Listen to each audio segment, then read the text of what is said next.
Good evening, everybody. So first, I want to bless all of you for a happy Visakha Day, Visakha Puja Day. Like I said, the special day today is that this is the full moon of the 6 month, according to the lunar of the Buddhist time. And this is the month of Visakha. That's why we say Visakha Puja. And this is the middle of the month because now it's the full moon. Okay, and what is special in this day is that in this day on the year, the Buddha is the birthday of the Buddha. And about this one, we talked last week. I used the last week talk to because I didn't want to put all the information. So last week, I talked about the birthday of the Buddha. Today, the second things that happened in the Visakha day, it's the Visakha Puja Day, it's the enlightenment of the Buddha. So today I use the occasion to talk about the enlightenment of the Buddha. And the next week I will talk about the third things that happened in the same day in the year, the full moon of what we call Mai now. Okay, normally it's falling in May, but it's 6 months of the year and the lunar and the moon, according to the year of the moon. So the Buddha, he passed away, or what we say, go to final nirvana or parinirvana. Okay, we say kanda parinirvana. It's mean final enlightened. So this is three occasions that three things that happen in the same time during the years. This is special to the Buddha. And like I said about the dying, I will talk about the nirvana, parinirvana. I talk next week. I will talk next week. Okay.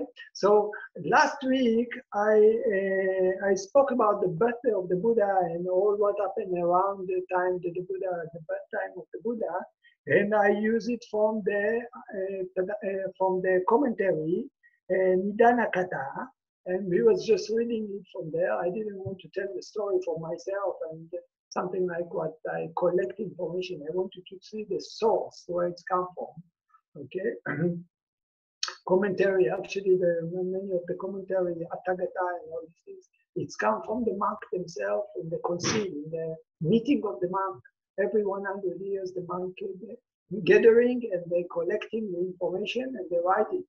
Okay. So this is where also the Tathagata coming, all this information that so the monk, they will not tell lie. Yeah? So we can, let's say, consider that this is something that there is a base for this. Also, some information is come about 500 years after the Buddha, in the time of the Buddha Gosa. Okay? Buddha Gosa also, he write a lot of commentaries about, of course, not Machimanika, sorry, the path to enlightenment and all many things like this. So this is why. And then last time, like I said, we talk about from the Nidana Kata, and then we talk about the birthday of the Buddha. And I finish in something very one things that happened, because it's many stories written there. So the last story that I mentioned there, it was when the Buddha was just a little boy, little child, and he was sitting under the tree. And under the tree, when he go to the father go to the festival, okay, and they forget the little child under the tree, and then the Buddha just sit. When they left them, normally maybe animal will come and eat the baby, or maybe the boy will go somewhere and get lost. But in this occasion, what happened in this time when the Buddha was just a little child, he was sitting cross legs and he got into the first jhana. Why it's important for us, this story from the last week of the birthday of the Buddha, it's because it's connected to what we are going to talk today. Today we are going to talk about the enlightenment of the Buddha. Okay? Before we read from the story what happened to the Buddha in the night of the enlightened, I want to talk about something like history before this night that the Buddha is sitting and getting enlightened.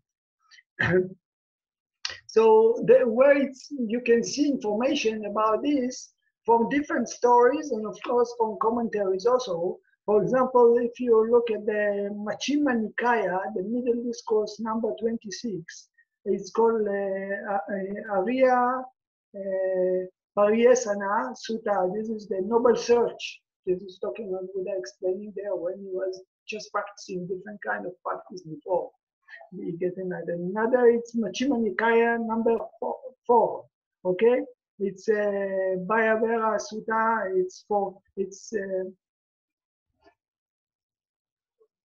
Bhayavera Sutta. This is the fear and dread. The Buddha talk about how we overcome fear and dread in the night. And then another, it's Majjhima Nikaya 12. It's the Majjhima Nikaya. It's in Middle Discourse number 12. Okay. It's Mahasyananda Sutta. This is the great discourse on the lion roar, when the Buddha talk about himself and his power. Another 2 suttas that I will mention now, it's Majjhima Nikaya 36. Okay, this is called Mahasachaka Sutta. And this is talking with Mahasachaka. Mahasachaka, let's say, the Mahasachaka, he's talking about the Buddha talking with one man named Sachaka. Sachaka, he liked very much debate. He come from the Jain in the time of the Buddha. Even before Buddha, it was a Jain. Even today, there is a Jain. And Sachaka was very great debater, but he was very conceited. He was very proud. And he wanted to, a few times he come and start to create debate with the Buddha, talking with the Buddha about it, but he's very conceited. He talk not nice to the Buddha. And Buddha show him that he's wrong. So we use this sutta today, Mahasachaka Sutta, the great discourse to Sachaka. And another sutta that we use, this is also from Majjhima Nikaya number 36, okay? And another sutta we will talk about, it's when the Mara, in the time that the Buddha was sitting under the tree, and just before he turned into the middle way, Mara come and start to try to convince him that he is not capable to get enlightened. So also this, I will mention where it was, when it was, all these things, but I will show you what the Buddha said about this story, okay? From the sutta itself. It's coming from the Sutta Nipata 3.2, okay? Padana Sutta, okay? This is the name of the sutta. This they talk about great struggle. So this is the time when the Buddha is sitting and fighting a lot with the pain. So this is something like the source. I want to tell you where you can find all the story about the moment when the Buddha gets enlightened, what happened before, and how he make the change from ascetic, very, very strong struggling, okay, to the middle way.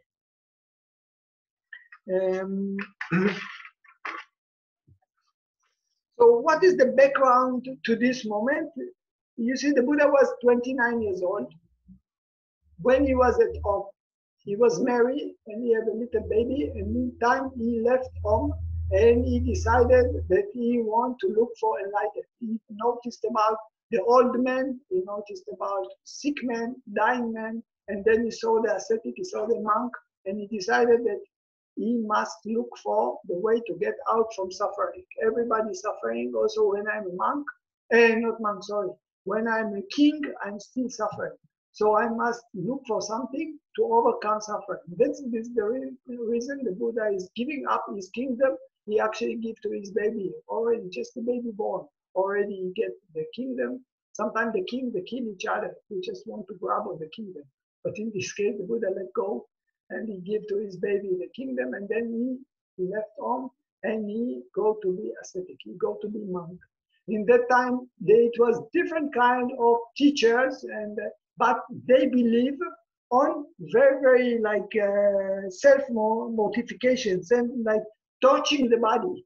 They believe that if we make suffering to ourselves, some people, they stand on one leg, some they raise up one hand, some they didn't eat, they go on fire, they lay down on the needles, so many things like this, how to touch the body so we can overcome the suffering through the power of concentration, power against the pain. So they use the concentration, they use all their faculties for what?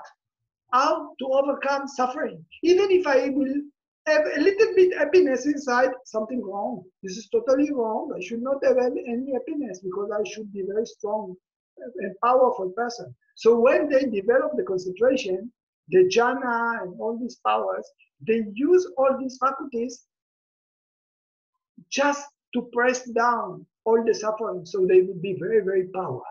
Okay, so that's why. And then when the Buddha he left home, he looked for the teachers who can teach him how to overcome suffering. So he first teacher that he met, it was a very, very famous teacher. He's called Alarm Kalama.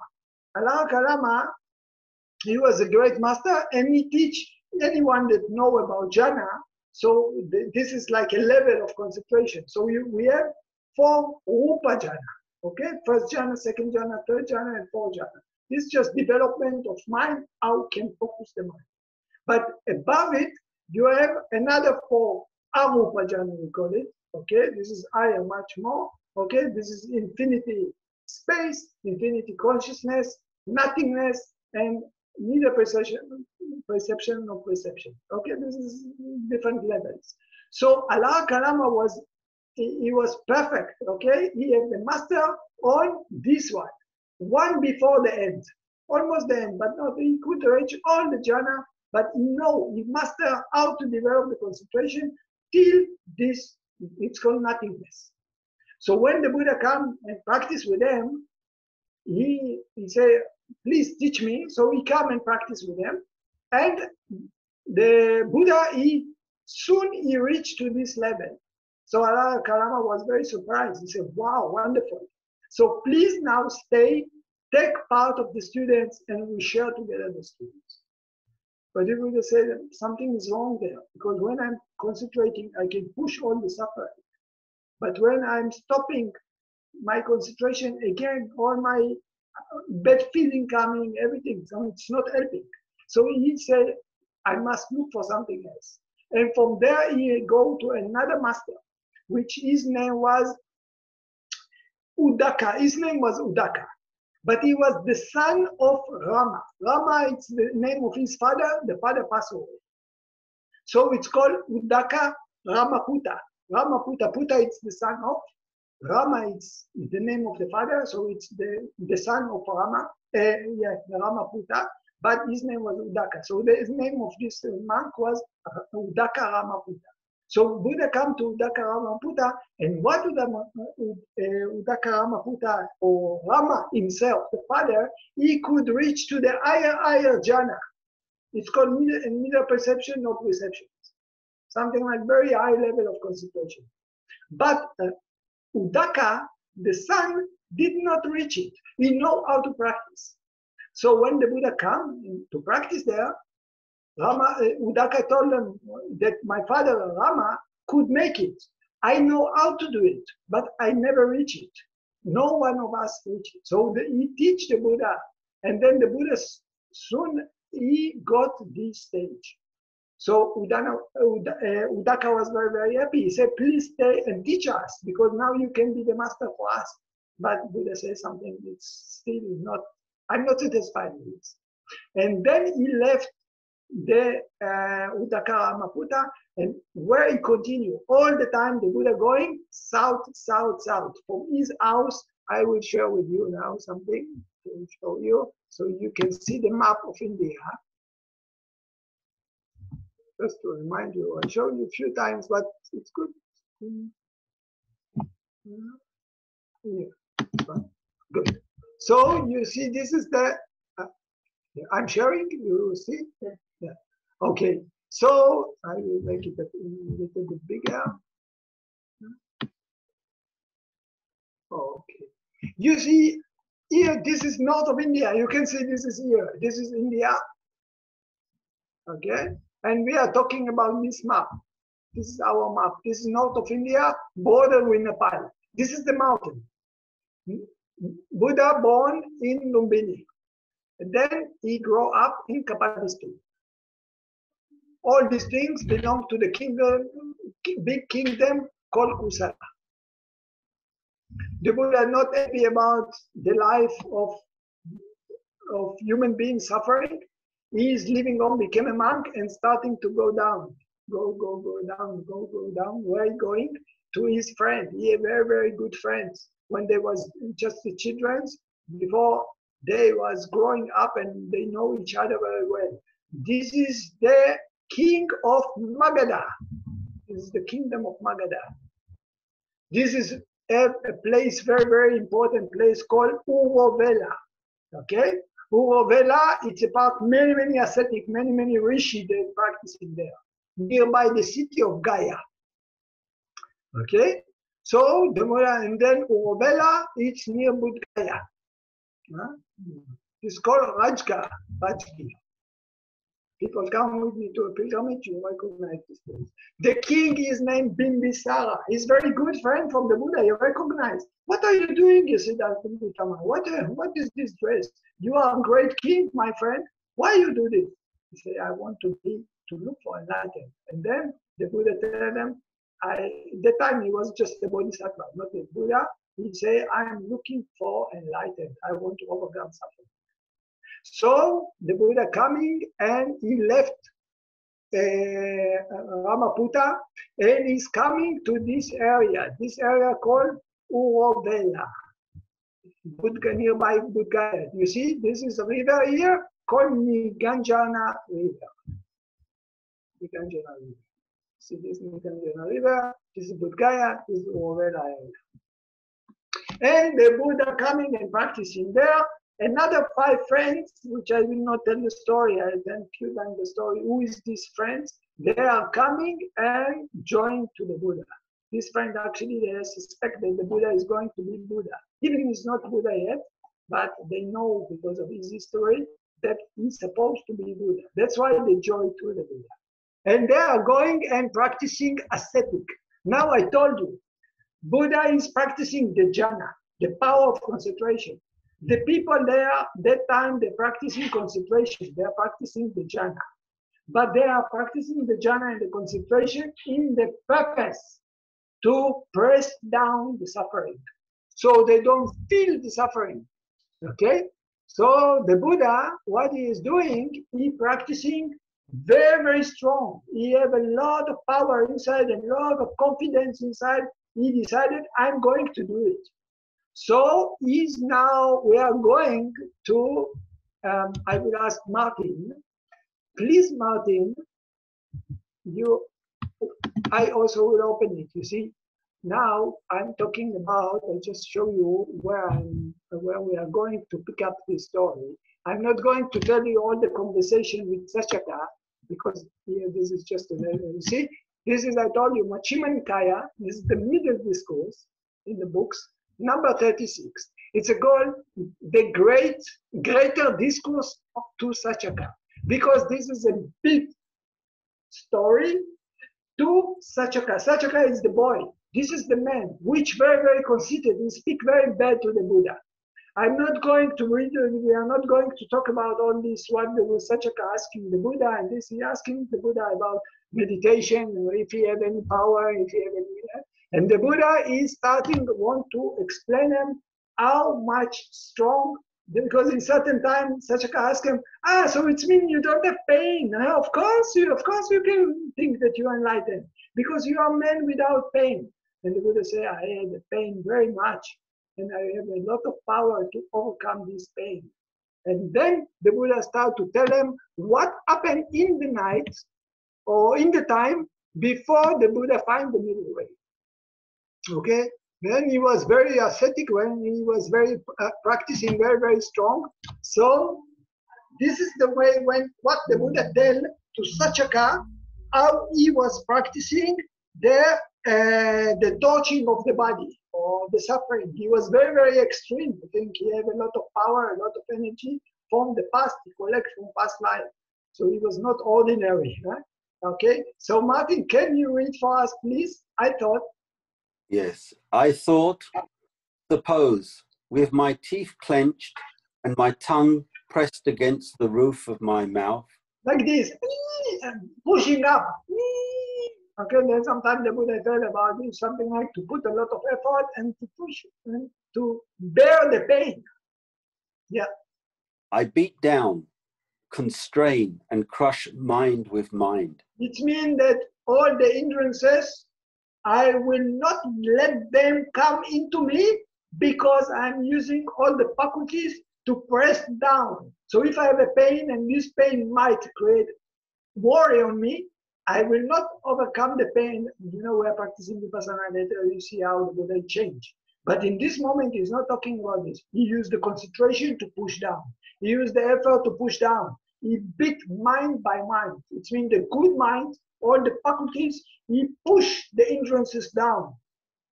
So you don't feel anything happy, okay? Something I ignore. I don't want to see the problem. I run away to Thailand. Yeah, please.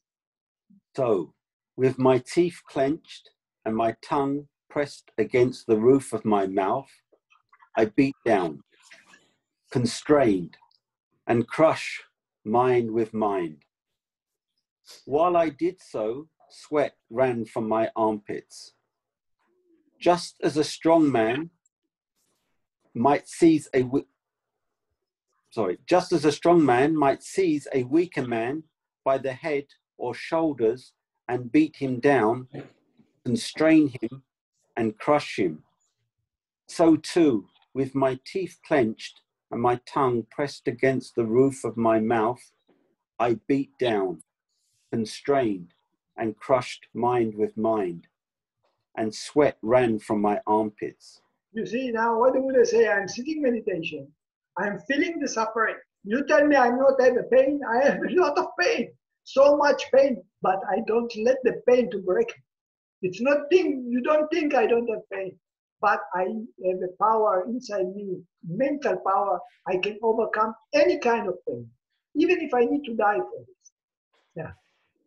But although tireless energy was aroused in me and unremitting mindfulness was established, my body was overwrought and uncalm because I was exhausted by the But such painful feelings that arose in me did not invade my mind and remain. You see what I say? This is not mean I don't get exhausted. Of course, like we are all human beings. We have pain. We can get exhausted. Even almost lose, but you see here I use mindfulness, but actually it means I push concentration, not use mindfulness, what we are practicing mindfulness. This is not yet the Buddha didn't practice this yet. Please. I thought, suppose I practice the breathingless meditation. Sorry, you see, he used these kind of things. He says, still, I didn't. When I stop it, again, I feel suffering. So I have to change, to push more, to be more powerful. It's not enough, this suffering. I have to suffer more. Please. So I stopped the in-breaths and out-breaths through my mouth and nose. While I did so, there was a loud sound of winds coming out of my ear holes. Just as there is a loud sound when a smith's bellows are blown. So too, while I stopped the in-breaths and out-breaths through my nose and ears, there was a loud sound of winds coming out of my ear holes. You see what kind of things they are doing with these ascetic people.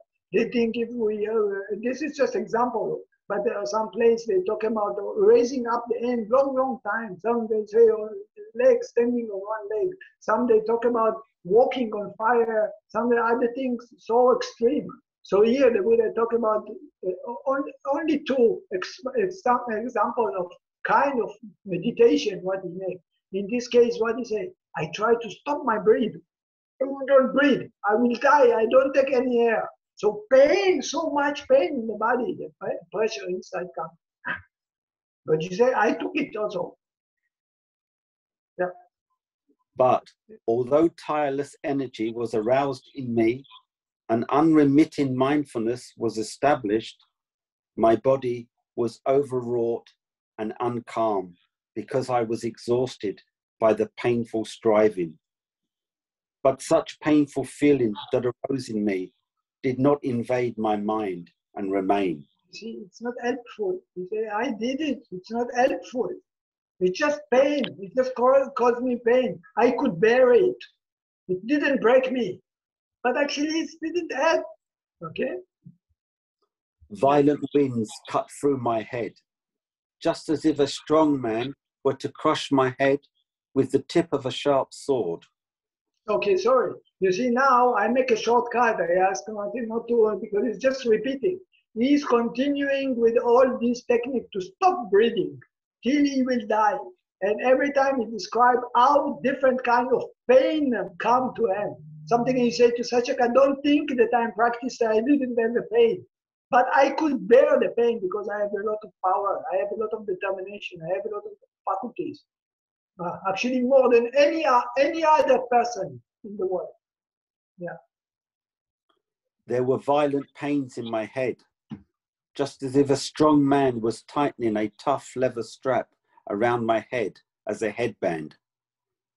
Violent winds carved up my belly, just as if a skilled butcher or his apprentice were to carve up an ox's belly with a sharp butcher's knife. You see, sorry, I'm jumping to save the time. No need all the time to say I was stopping my breath and then I feel like this. I'm stopping my breath, I feel like this. So that's why I make shortcut, just to show you that what he was feeling every time that he did this practice. He goes so extreme. This was but you say after this he find the middle way. So this is not the middle way, huh? To put like this. The other side of not middle way is just to follow the sense doors. I want to eat something, I go to it. I want to do this, I go to do this. I go, wow, follow the happy, all the time happy. So this is the other extreme. Here they're talking about another extreme. So that's why later he will talk, I found the middle way. He called to his way a middle way.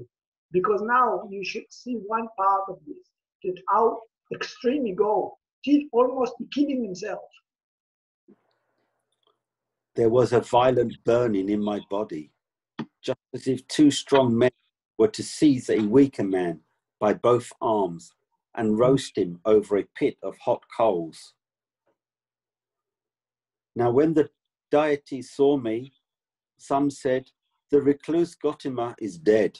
You see what happened? This is they looking, the angels, they can see this bodhisattva sitting there and almost dying. So they say, why they say, he already dead. Huh? Other deities said, the recluse Gautama is not dead. He is dying. He's just in the process. He will die soon. And other deities said, the recluse Gautama is not dead nor dying. He is an arahant. So some of them, they just assume, no, you already get enlightened. This is very good practice. Yeah. For such is the way arahants abide. I thought, suppose I practice entirely cutting off food. You see, it's not satisfied with this stopping breathing. Even so much suffering, but no results. Just suffering, and okay, I overcome the suffering. I press down the suffering. So it's not working. I have to go to another way. I just stop eating. Yeah. Then the deity came to me and said, good sir, do not practice entirely cutting off food. If you do so, we shall infuse heavenly food into the pores of your skin. You see what okay. You see what happened? The angels, they see he had the intention because they can read the mind. Angels can read our mind. Okay? So they see that he is sitting there and he wants to stop eating, but they know that people cannot live without eating. They will die. So some people, what they do, they're using strong concentration, they're feeding themselves with the energy, like aura. Okay? So the deity, the angels, they come to the Buddha, they say, if you stop eating, we will feed you. We will feed you energy from outside, for angels' food, so you will not die. Yeah. I considered, if I claim to be completely fasting while these deities infuse heavenly food into the pores of my skin, and I live on that, then I shall be lying. You see, if you give me like this, I don't really stop eating. This is what you mean. Other people are also doing it. What you mean? I want to eat. If I don't want to eat, I don't eat anything. Yeah. So I dismissed those deities, saying, there is no need. I thought, He said to the angels, please don't do it. I don't need it. I will go my practice. You don't need to help me. I thought, suppose I take very little food, a handful each time, whether of bean soup or lentil soup or veg soup or pea soup. So I took very little food. Sorry, Martin, you see what he's doing? How he wants to stop eating. He goes slowly, reducing. Every time a little bit less. Huh?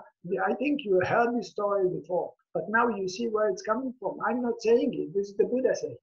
Yeah. So I took very little food, a handful each time, whether of bean soup or lentil soup or veg soup or pea soup. While I did so, my body reached a state of extreme emaciation. Martin, please. Because of eating so little, my limbs became like the jointed segments of vine stems or bamboo stems. Because of eating so little, my backside became like a camel's hoof. Because of eating so little, the projections of my spine stood forth like corded beads. Because of eating so little, my ribs jutted out as gaunt as the crazy rafters of an old roofless barn. Because of eating so little, the gleam of my eyes sank far down into their sockets, looking like the gleam of water that has sunk far down into a deep well. Because of eating so little, my scalp shriveled and withered as if a green bitter gourd shrivels and withers in the wind and sun. Because of eating so little, my belly skin adhered to my backbone. Thus, if I touched my belly skin, I encountered my backbone. And if I touched my backbone, I encountered my belly skin.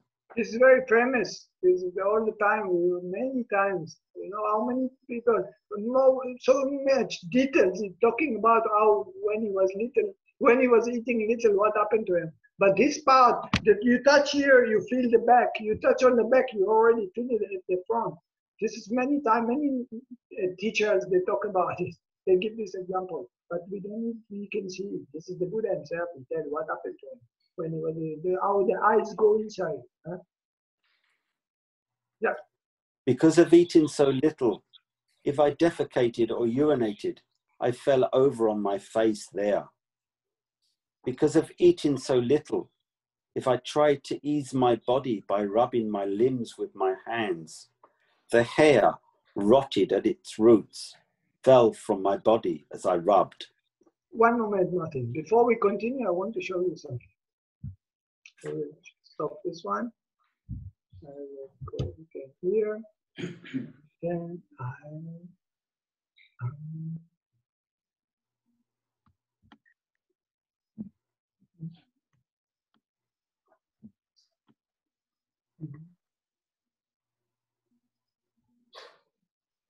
okay, first I want to show you where it was, this place.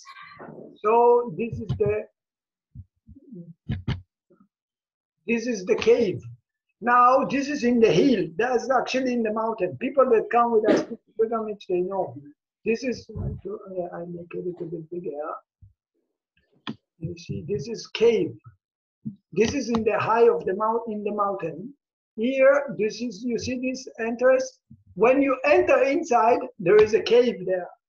You have to climb a long distance up on the road. You have to climb, and then you're coming, there is still stairs, and after you come to the stairs, they build this stage. So people, they can make your ceremony. But then here, there is, you see, this is a gate, the door, so people can go inside, and what you see inside the cave, okay? And inside the cave, you see this statue.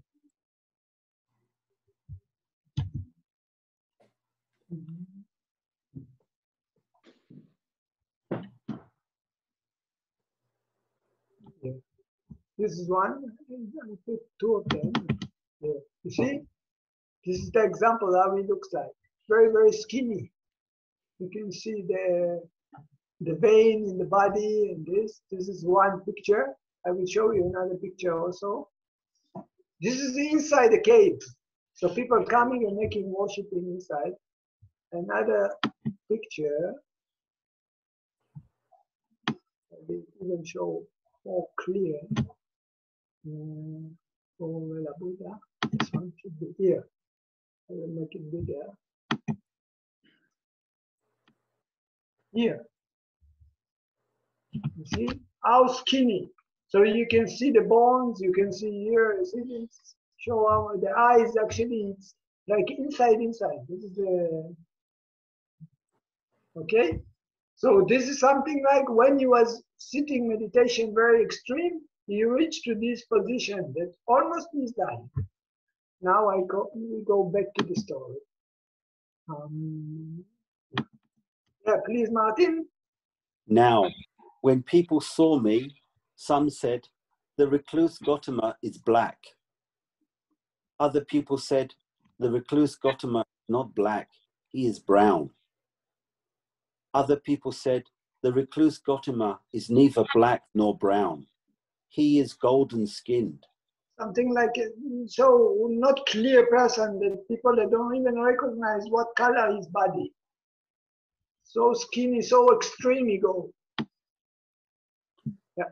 But had the clear, bright color of my skin deteriorated through eating so little, I thought, whatever recluses or Brahmins in the past have experienced painful, racking, piercing feelings due to exertion, this is the utmost. You see what the Buddha said?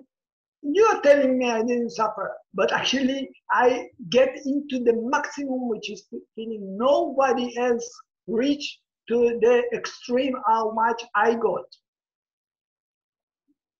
There is none beyond this.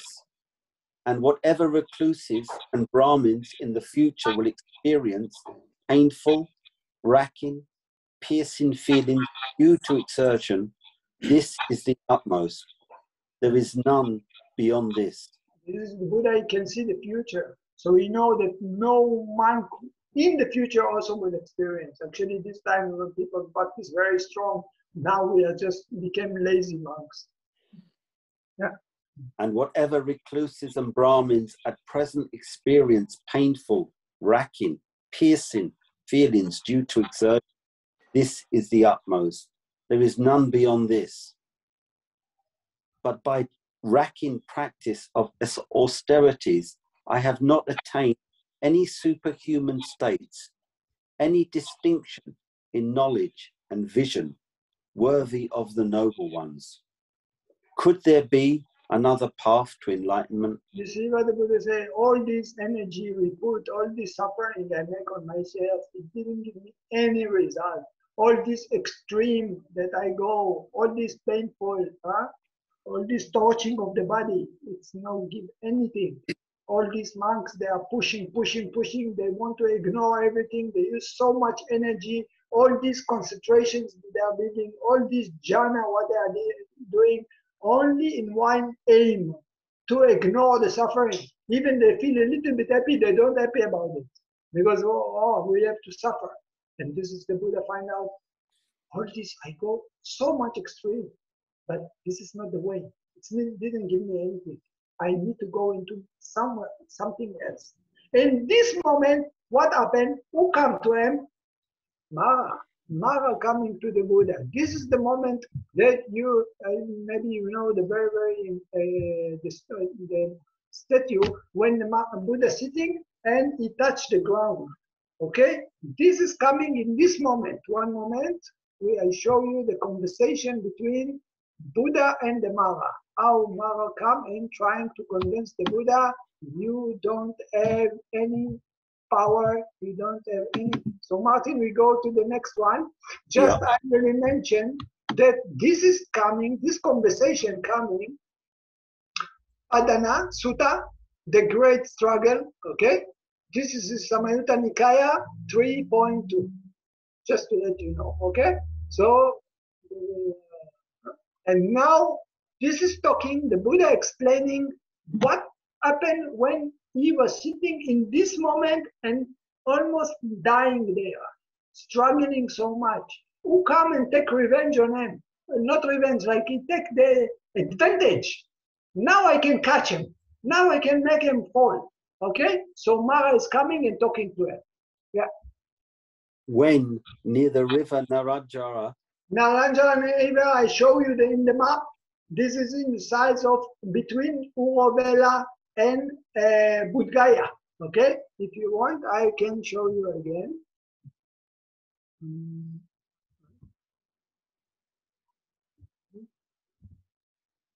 I will show you again. It's just Niranjana River. This is the place where the Buddha is sitting. Here. Okay, so we're talking about this river, Niranjana River. This is Budgaya, this is Urovela. This point, this is the place where the cave, I show you the cave. So this cave, the cave is in this black point, Urovela. Budgaya is in the other side of the river. This is Niranjana River. So the Buddha is sitting here in the Urovela, nearby the Niranjana River, and Mara coming and talking to him. Okay, he's in the middle of meditation, trying to find the middle way. And then what happened? Please. I exerted myself in meditation for attaining to security from bondage. There came Namuchi. Namuchi is the name of them, Mara in this case. Speaking words angels, by the way. It's angels. It's not the ignorance of the Buddha. It's angels. They call Mara. Namuchi. Yeah. Speaking words of compassion, you are emaciated and ill-looking. One moment, you see, it's very tricky. When Mara coming, he's not coming with detecting. He coming, talking to you nicely, compassion. Oh, I'm sorry about you. Oh, you're so nice. Why you have to do this? Something you want to convince and you want to catch him. Many times we also talking to ourselves, finding excuse why not to do something. So now Mara is actually coming in this way, with the way of compassion. Yeah. You are near to death. 1,000 parts of you belong to death, and only a fraction of you is alive. Live, good sir. It is better to live. Living, you may perform meritorious deeds. From practicing celibacy and tending the sacrificial fire, much merit is made. You see what the Mara coming, very tricky. You say, why you don't live? If you go back home, you have money, you can give food to the ascetic, to the religion people, collect merit. Why you have to kill yourself here? All this practice, strong practice you are practicing, it's meaningless.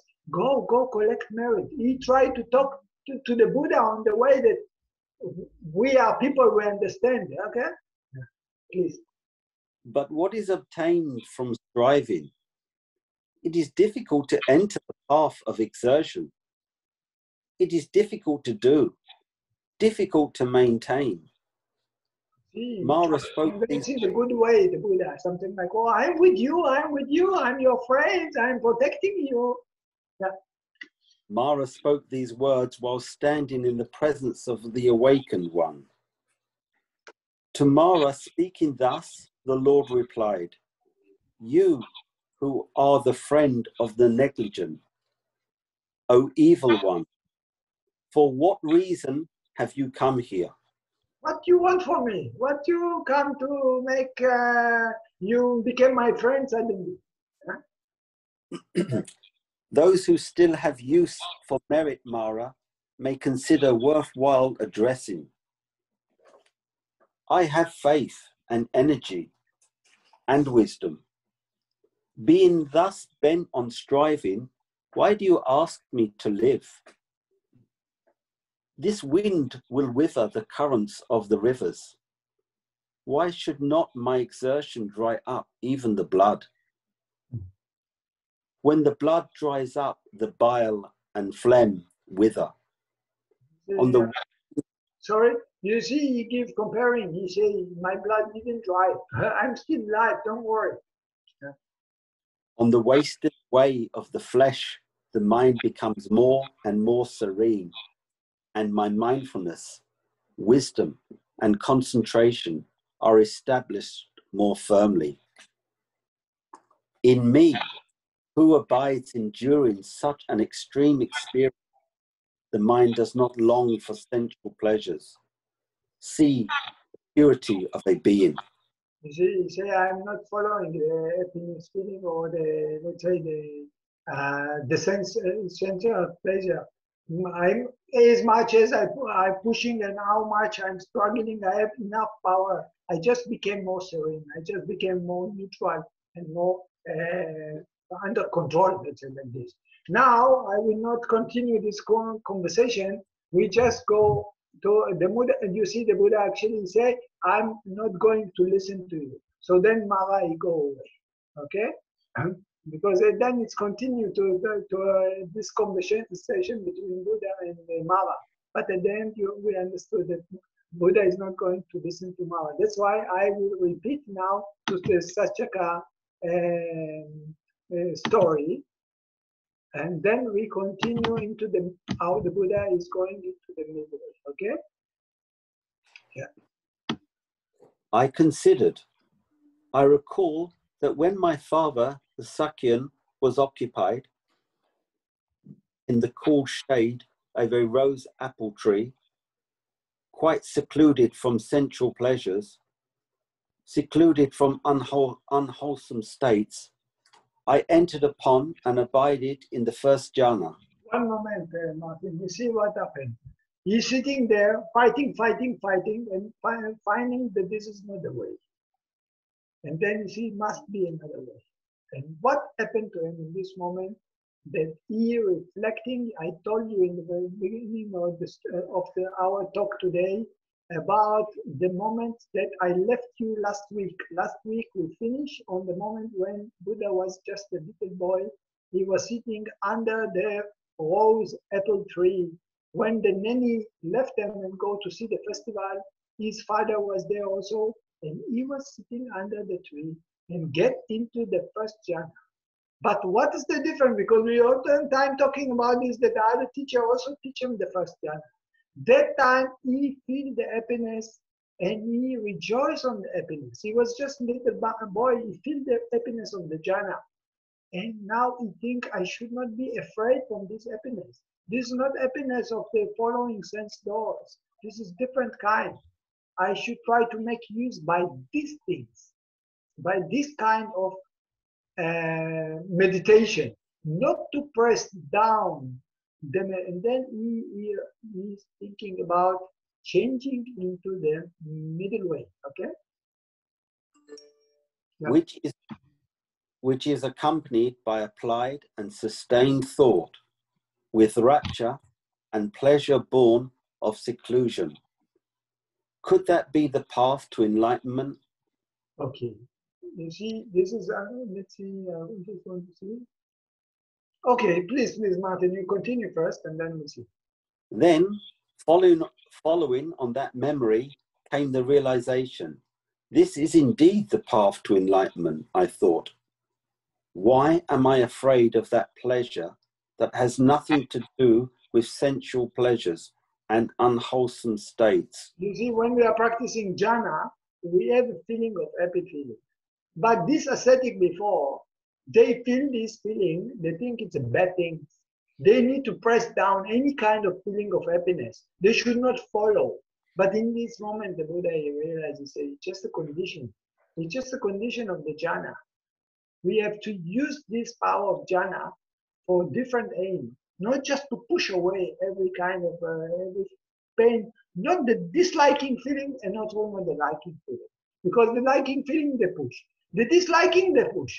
They don't want to feel anything. They want to get, I must be neutral, I must be neutral. This was the idea before. So if they feel bad feeling, they push it away. If they feel good feeling, they push it away. So now the Buddha making change. He said, I should not push the bad feeling, I should not push the good feeling. I just use this development of the concentration to look at nature. Yeah. I thought, Yeah. I am not afraid of that pleasure, since it has nothing to do with sensual pleasure and unwholesome states. I considered it is not easy to attain that pleasure with a body so excessively emaciated. Say, how can, if I killing my body, this kind of meditation I cannot use. I destroy this machine. This will not function. I will die before I will practice. So I should change also to go into middle way. Yeah. Suppose I ate some solid food, some boiled rice and porridge. And I ate some solid food, some boiled rice and porridge. Where is eating this food? He's eating this food. One moment, I will stop sharing, and I show you where Buddha is eating this solid food. You see, he's leaving now the cave. Before I show you they are skinny and everything, and I show you the cave. Now he's actually what he's doing. He's going down from this cave and going into the first near the river, okay, Nikanjana River. And he is coming nearby the village in Urovela. It was one of the women, which is here. You see this stupa? This, yeah, there is sharing. This stupa actually, this is, we call it Sushada. The house was Sushada, woman named Sushada, she used to live there. She was close to the manager of the city, and she was also a religious woman. And she believed that time on the God, different kind of God, and she make a wish that she want to offer the food to the God of the tree. So she's going nearby the Niganjana River, and she coming nearby the tree. But in this moment, I told you that Siddhartha Gautama, the Buddha, is actually leaving the mountain and going down and sitting under the trees nearby the river. And suddenly she see the Buddha sitting there. So she was so excited about it. And what she's thinking, that is the God of the tree. He coming to accept my food suddenly. Wow, so lucky I am. So she coming with a porridge rice, and she offering to the Buddha. She thinking he's the God of the tree, and she was so something like, "Oh, I success is my mission. I want to give you to the God of the tree the food, and I can give you." So she's giving him the food, and she says, "Same like I success in my mission. I'm wishing for you to success in your mission." And then he take the food and he's eating. He's going down to the river, he's washing himself. I show you that in the other side of the river, there is this Budgaya. There is the tree, the Bodhi tree is there. Okay? So on the way that Buddha is crossing, he's looking for a place where to sit. We meet one person which have the grass. So this man offer the Buddha 3 packets of rice, of grass. So the Buddha take them. And he crossed to the other side of the river, and then he find the Bodhi tree. So he's coming and sitting under the Bodhi tree in the, okay, after he eat already. So what happened then? I will show you. Stop here, and then we come back to our story. So it is different.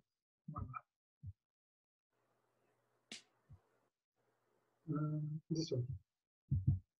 And then we continue to our story. Yeah. When I'd eaten the solid food, yeah, I consider, yeah, when you go on where you stop, you know better than Now, that time, 5 bhikkhus were waiting upon me, thinking, if our recluse Gautama achieves some higher state, he will inform us. But when I ate the boiled rice and the porridge, the 5 bhikkhus were disgusted and left me, thinking, the recluse Gautama now lives luxuriously. Oh, he has yeah, please continue. he has given up his striving and reverted to luxury. See what happened? I told you that when Buddha came to this area, Uvela, the other 5 monks, they joined him.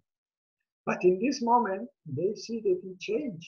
He don't want to practice because he was originally prince. They know he's a prince. They know he come from the Shakya. So that time they were suspect either he will be king, either he will be Buddha. So because of this, they thought, oh, he's going to be Buddha. That's why they followed him. But now when they saw him changing and eating and washing, and he cannot take it. If he would get enlightened, he would tell us. But what he's doing now, he's eating and washing himself, so something wrong with him. He don't want anymore to practice. So we should leave him. We should not go with this negligent person. Yeah. Now, when I had eaten solid food and regained my strength, then, quite secluded from sensual pleasures, secluded from unwholesome states, I entered upon and abided in the first jhana. You see, the Buddha is doing what he's doing now. He's going now and sitting under the tree, the Bodhi tree, and starting to practice. So he started to recollect the way that he was practicing when he just was like little baby, little child. So he was practicing the meditation and going to the first jhana. Yeah. Which is accompanied by applied and sustained thought, with rapture and pleasure born of seclusion. But such pleasant feeling that arose in me did not invade my mind and remain. You see, he said that even this I was not attached. He's saying you don't need that I practice meditation in the jhana and this feeling, happy feeling come on me and I was attached to this feeling. I just acknowledge it. Just acknowledge happy, and continue. Okay? With the stilling of applied and sustained thought, I entered upon and abided in the second jhana. With the fading away as well of rapture, I entered upon and abided in the third jhana. With the abandoning of pleasure and pain, I entered upon and abided in the fourth jhana. But such pleasant feeling that arose in me did not invade my mind and remain. My concentrated mind was thus purified, bright, unblemished, rid of imperfection, malleable, wieldy, steady, and attained to imperturbability. I directed it to knowledge of the recollection of past lives. One moment, Martin. You see what happened now? The Buddha is describing how he was practicing in the time when he was sitting under the tree. Okay? He was sitting under the tree, and the first thing what he had done, he remember about the time when he was a little child, and he go up in the jhana. He use it to make by this to go up in the jhana, the first jhana, second jhana, third jhana, and fourth jhana. He say about the rapture, he say about the happy feeling, sustained thought. And this is the characteristics of the jhanas. Okay, I don't want to go into this explanation. This is about meditation, concentration meditation. So this is what happened in the mind when people developing the strong concentration. They develop five things in the mind. Okay, this is applying thought, sustained thought, pity, rapture. Okay, sukha, it's happy feeling, and one-pointedness. So this is Buddha described it. And then slowly, when the concentration going up, slowly, they go down these 5 elements till the moment that you just stay neutral and focus on one point. So this is how the Buddha described it. But in the moment that he reached to the 4th jhana, he go into the next step, which is remembering past life.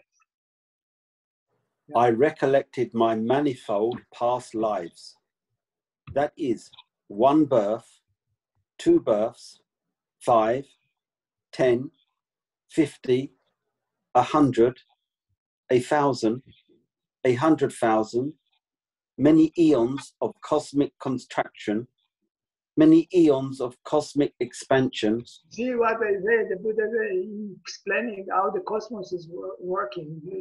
You know, the Big Bang, boom, coming back, coming boom. Like this, endless. It's like Big Bang. So now the scientists talking about this. But actually, the Buddha talked about this 2,500 years ago, more than 2,500 years ago. Actually, the Buddha, we don't count the birth from the birth time of the Buddha. It is not the same like Jesus. In the Jesus, they count 2,500. 2020 20 years after the birth. Okay, but the Buddha we are counting from the time when he passed away. Okay, so it's 2,556 years. Many eons. Sorry, 65, not 56. 65. Okay, this is the time that he passed away. It was 2,565 years ago. Now it's exactly. Yeah. Many eons of cosmic contraction and expansion. There, I had such a name, belonged to such a clan, had such an appearance. Such was my food, such was my experience of pleasure and pain. Such the end of my life. Passing away from that state, I re-arose there. There too, I had such a name. You remember his past life, so many past life, how the birth, aging, sickness, dying, age, sickness, the samsara, okay? You can see the samsara, how he himself ran into the samsara again and again and again and again. Yeah. Belonged to such a clan, had such an appearance. Such was my food, such my experience of pleasure and pain. All the time, we are people, we are animals, we are whatever, we feel happy, we feel suffering. Happy, suffering, happy, suffering. No ending for this samsara. All the time between birth, aging, sickness, dying, happy, not happy, not happy. Suffering all the time. Yeah. Such the end of my life. Passing away from that state, I re-arose here. Thus, I recollected my manifold past lives in their modes and details. This was the first true knowledge attained by me in the first watch of the night. See, this is the Buddha describing in the night when he was sitting. We talk about what happened to him 2,500 years ago. He was sitting under the tree, and then he started to do different. So in the first part of the night, it means between 6 o'clock in the evening till 10 o'clock at night. This is what he was experiencing. He was before this, maybe about noontime after he finished eating, maybe between 2 o'clock till 6 o'clock, or maybe 1 o'clock till 6 o'clock, he was developing the jhana. Okay, so then coming the first watch of the night, it's in between 6 o'clock to 10 o'clock at night. These 4 hours, he was starting to remember past life and how they run into the samsara, till he appeared to this life.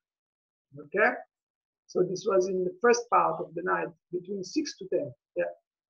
Ignorance was banished and true knowledge arose. Darkness was banished and light arose. As happens in one who abides, diligent, ardent, and resolute. But such pleasant feeling that arose in me did not invade my mind and remain. You see, I was happy, but this does not mean that I was attached to it. Okay? It's not now before they're afraid from following the happy feeling. But you will say, I didn't follow this happy feeling. It's just a condition like this. Okay, we should not be fear from this when we are practicing. When the mind was thus concentrated, purified, bright, unblemished, rid of defilement, pliant, malleable, steady, and attained to imperturbability, I directed it to the knowledge of the passing away and reappearance of beings. Now, you see, till now, the first part of the night, from 6 to 10, he was looking about his own running into the samsara. How his own birth, aging, sickness, died, how he was happy and unhappy, happy and unhappy, and running away in the different kind of climb. Maybe he was Indian man, maybe he was an American man, maybe he was, I don't know, whatever, Russian man. But anyway, we are like this, he talked about himself. Now on the second part of the night, from 10 o'clock to 2 o'clock in the middle of the night, he's starting to think about, to look about other creatures, other sentient beings, how other other people, other whatever, okay? Their nature. Yeah, please. I saw by means of the divine eye, purified and surpassing the human beings, passing away and reappearing.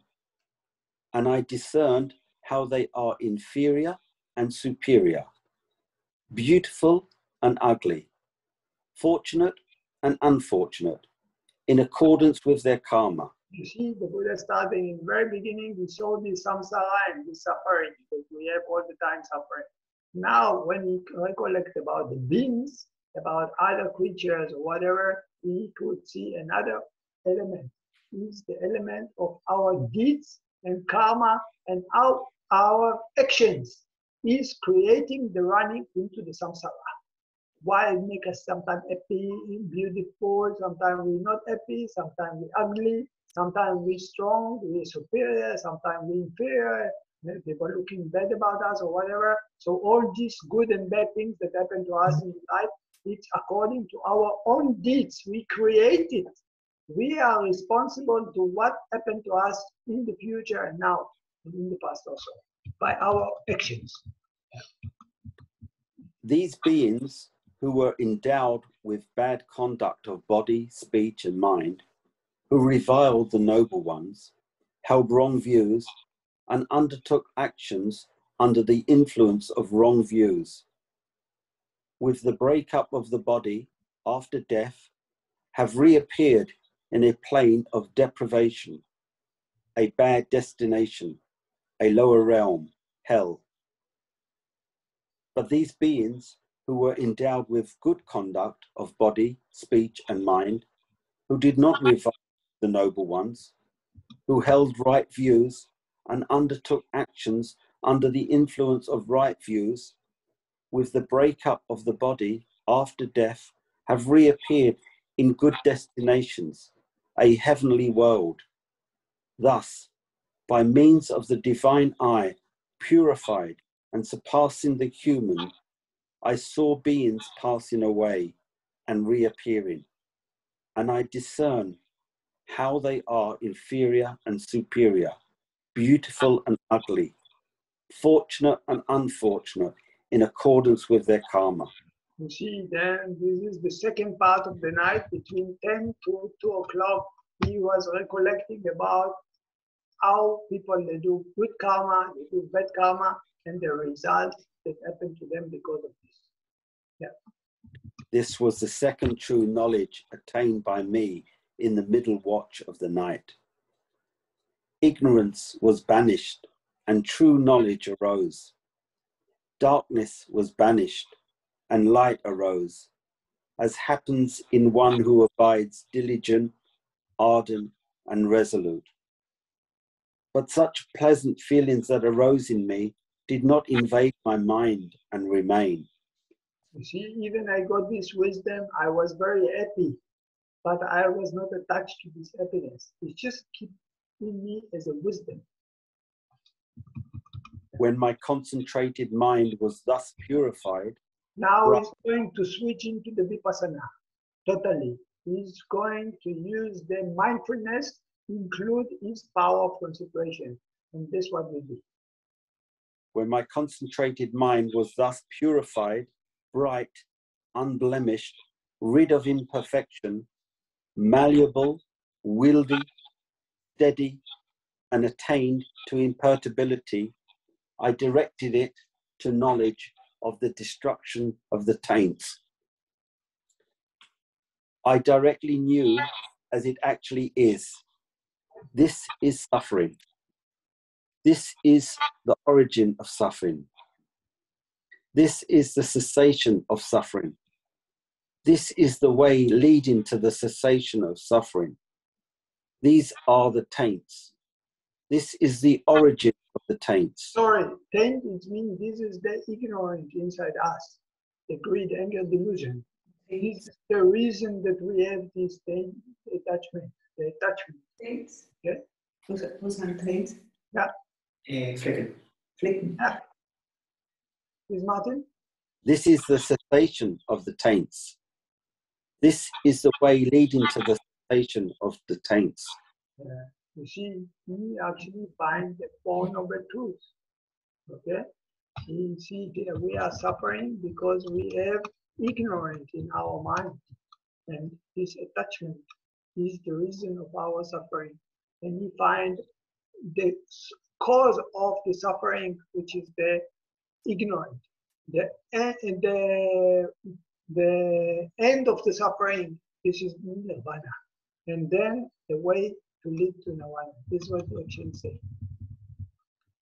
When I knew and saw thus, my mind was liberated from the taint of sensual desire. This is the insight. This is the result of the vipassana. He cleaned up the mind from the taint. Okay? So it means this is the result of this, the vipassana practice. He used mindfulness and then he cleaned the mind from the taint, from the ignorance. Yeah. From the taint of being and from the taint of ignorance. When it was liberated, there came the knowledge. It is liberated. I directly knew birth is destroyed. The holy life has been lived. What had to be done has been done. There is no more coming to any state of... The moment that I really understood inside the Four Noble Truths, actually I became arahant. I became enlightened. So this is what he's saying. Because arahant is not, there is no birth anymore. He says, Nati Chati Punabhavati. This is what the meaning of this in Pali, okay? We some of these today, when we was turning the wheels of Dhamma, the Dhammatalk Pavanatana Sutta we changed today, actually some of these sentences there. This is appear there. Okay, in Pali, we chant. So the Buddha described the same words in there. Yeah. Yeah. This was the third true knowledge attained by me in the last watch of the night. Ignorance. And to end, we say in the final night, in the final part of the night. It means between 2 to 6 o'clock in the morning. When 6 o'clock in the morning, actually he was already enlightened. Ignorance was banished and true knowledge arose. Darkness was banished and light arose, as happens in one who abides, diligent, ardent, and resolute. But such pleasant feeling that arose in me did not invade my mind and remain. I just stay neutral. I don't take anything serious. Just we see nature as nature. We are not follow any happy feeling or whatever. So the Buddha in the morning, he get enlightened. Now it's continue.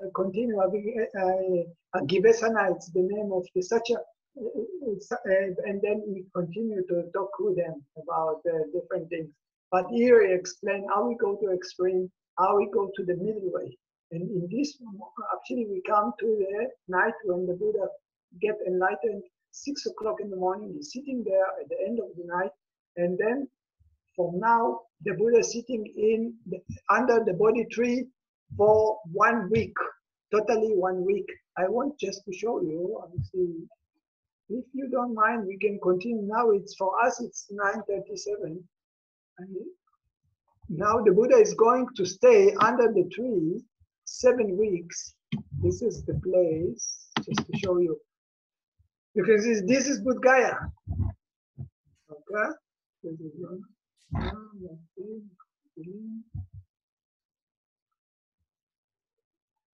There's a way to make it bigger. I don't know. Anyway, you see, this is pagoda.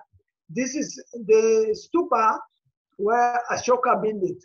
Okay, you can see this is in the middle. Now you can see here green color. This is actually the tree.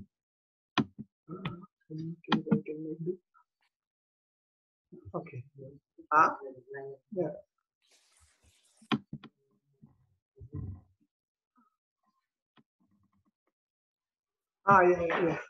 Sure. Little bit, maybe 100. Too much. 5. Okay. No, 88. Yeah. Sorry. Okay. Anyway, you see, this is the place describing the place where the Buddha was sitting meditation. The pagoda itself.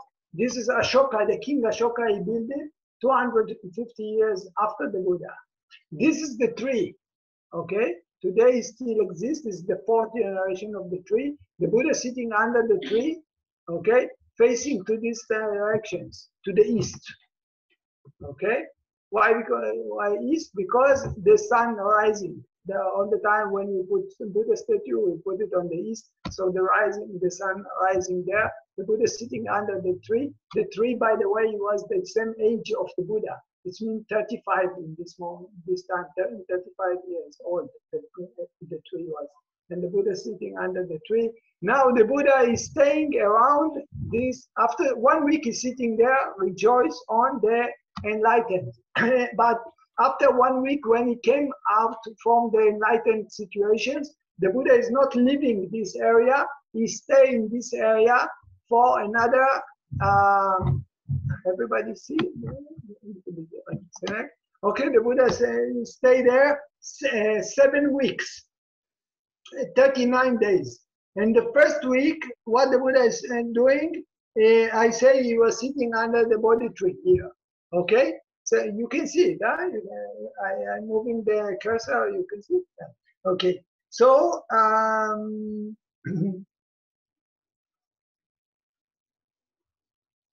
so when the Buddha finished this, he was after on the 7th day, when he come back, he was starting to recollect about what we call Patisha Sambhavati, the dependent origination. Next week, the Buddha is standing here, this area. This area is just standing for 1 week and gazing on the tree. That time the pagoda was not exist, okay? The pagoda was not exist. So the Buddha is standing here and looking at the tree. Okay? Because he think I don't have any teacher, I want to respect someone. So the tree is the only one that gives me the ability. Okay, later I will show you the spot. I want to go faster now, not to make it too late. And then the 3rd week, the Buddha making walking meditation in the other side. Okay, you have 2 sides to this pagoda. In the other side, there is a place where you can see the Buddha making walking meditation. And then next week, the Buddha sitting here in this place and recollect about Abhidhamma for 1 week. Okay, this is where he's sitting. He's sitting here and collect about Abhidhamma. And then the 5th week, the Buddha is sitting again under the Bodhi tree. And in this time, happened 2 things. One, Brahmin come to him and ask him, what is to be Brahmin? What is the meaning to be Brahmin? Because he's a Brahmin by himself, the other person is Brahmin, because 7th generation Brahmin. But the Buddha said, this is not if he's someone criminal, and he's coming from the family of Brahmin. Also you say Brahmin? No, the person which is well behaved is the Brahmin. So this is one thing. Second thing, the daughter of Mara. Okay, daughter of Mara, which called Tana, Arati, and Raga, they are coming and trying to convince the Buddha. But actually the Buddha don't have any greed, anger in the mind anymore. Okay, so he cannot influence by this daughter of Mara. So they try to convince the Buddha, try to tempt the Buddha, but the Buddha just stay neutral. Yeah? So this is in the 5th week. And then the 6th week, the Buddha sitting meditation here in this place. And you can see the Naga.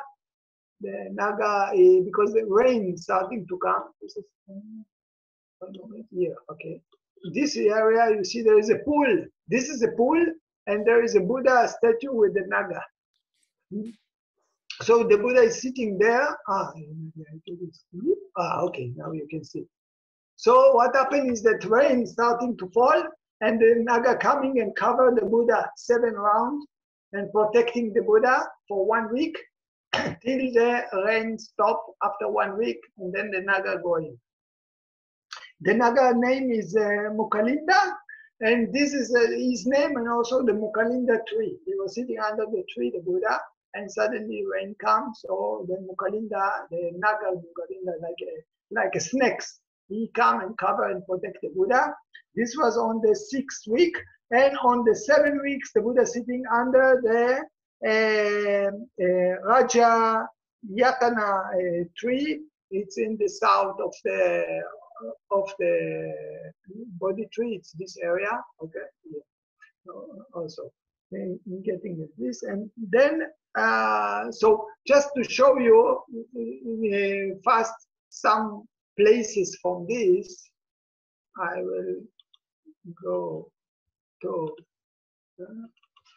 just a little bit, let's say, for example, okay, this is the place where he was gazing, where he was standing and gazing. I showed you before he was standing. So from here, you can see, if you stand here, you can see the body tree to the other direction. Okay, something like 100 meters. So this is the place where Ashoka built to present the place where the Buddha was gazing. Another place that I show you is this is inside the temple. Show you in the back of it, this is the tree. Behind the wall, it's the tree. So it shows the Buddha sitting under the tree and looking at the east. Okay, in the direction of the sunrise. This is inside the temple. Yeah. Another picture I can show you. This is the place where Buddha make walking meditation. He make walking meditation for 1 week. Another picture from this walking meditation. I think this one. Yeah. Here. Here's another picture from walking meditation area. This is before the picture was in the other direction. So what I can show you more a little bit from these things. This is the body tree itself. This is the body tree of today. It's 250 years old. This is the fourth tree, because the first tree, I told you that King Ashoka, he built on this area, and the tree was 250 years old. It was about after 200 years the King Ashoka came. He was very dedicated to the Buddha. So the wife of the King Ashoka jealous, and she poisoned the tree. But the King Ashoka, he was very, very broken out. So he took milk for 100 cows, and he make the tree to come up again. So this became second generation. After this, the tree died 2 times again. And the last person that he renewed the tree, it was the agriculture, I think, Buckingham. He was an English person 250 years ago, and he made this tree. So now this is the 4th generation of the tree. Okay, it's 250 years. And then see if I collect any other pictures. This is the other side of another point for, you see, it's a meditation place, walking, and this is the tree again. And let's see if there is if there is another picture to show. Just to make it fast, just to show you. Okay, I think I'll show you on the spots around. Maybe if you have knowledge about maps, this is here. This is this pagoda. This is the area of the tree. Okay, This is the place where the Buddha gazing. This is the place where the Buddha walking meditation. The Naga is here. Actually, it's shown here. This is the place. Okay. This is the place where he gets the Abhidhamma. Another tree is here. So this is there what the Buddha was. Altogether, Buddha was there for 7 weeks. So, and then another 1 week is he thinking about who he can teach. You remember about his 5 friends? They was in Bodh Gaya, so in Saranath. So he's making 1 week to Saranath, and in Saranath he meets the friend and he teach them. This was already Asala Abuja, starting the rainy season. So there the Buddha is learning the rules of Dhamma. So it's another 2 months from the enlightenment. Okay, but I think it's enough for today. Good. Any questions? Anything?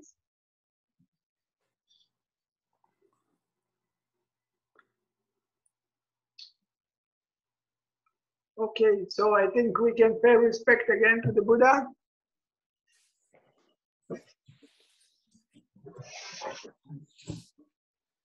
Aham sama sambuddho bhagava Bhutan bhagavantam bhavivate Sawakato bhagavata dhammo dhamma namasam Supatipanno bhagavato sawaka sangho sankhanamam. Thank you very much. Good night. Thank you, Ajahn. Welcome. Thank you, Martin, for the reading. Thank you. Good night. Thank you. Welcome. Thank you.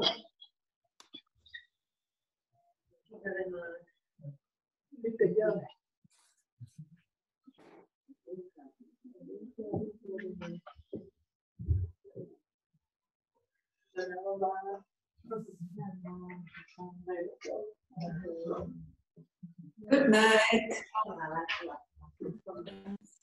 Das ist, kannst du genau. Ich sehe ein bisschen was Weißes, genau.